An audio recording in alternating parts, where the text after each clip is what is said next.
We now have soldiers that were killed in the Iran Three U.S. conflict. service members have been killed, 5 others wounded as part of Operation Epic Fury.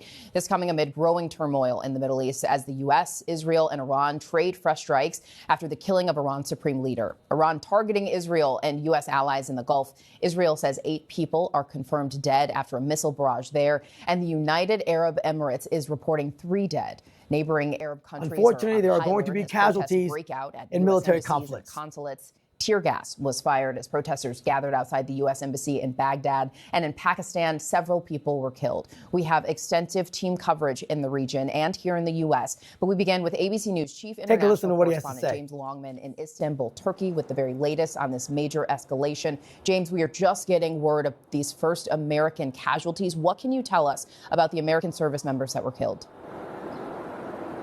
Yeah, that's right, Janae. The stakes in this conflict are just being raised every moment as this war continues and seems to spiral. We have a statement from CENTCOM, US Central Command, saying as of 9:30 a.m. Eastern, March 1st, 3 US service members have been killed in action and 5 are seriously wounded as part of Operation Epic Fury. Several others sustained minor shrapnel injuries and concussions and are in the process of being returned to duty. Major combat operations continue and our response effort is ongoing.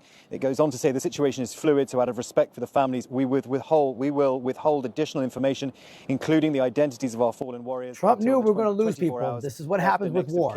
Have been notified. What everybody signed up for is what I signed up for, is what many of you signed up for. We knew this could happen one day. When you put your right hand up and you join the military. There are a huge number Let's pray of for US their troops families, in the especially. region, not just those that were sent by the White House, by Donald Trump over these last few weeks, but the permanent presence that the US has all across this region, some 35,000 US service personnel. You will remember, though, Janae, that when Donald Trump made his announcement that these strikes were happening, he did concede that there may well be US casualties. He said the lives of courageous American heroes may be lost and we may have casualties. That often happens in war. He went on to say that this is something that needs to be done for the security of the United States. There's a suggestion that the war was launched to stop Iran from launching missiles at the US homeland and, of course, to neutralize whatever efforts the Iranians are making at rebuilding their nuclear capacity. That is the information we have at the moment on those US casualties. It just goes to show how serious the situation remains, and it is ongoing. The Iranians continue to fire at will across this region.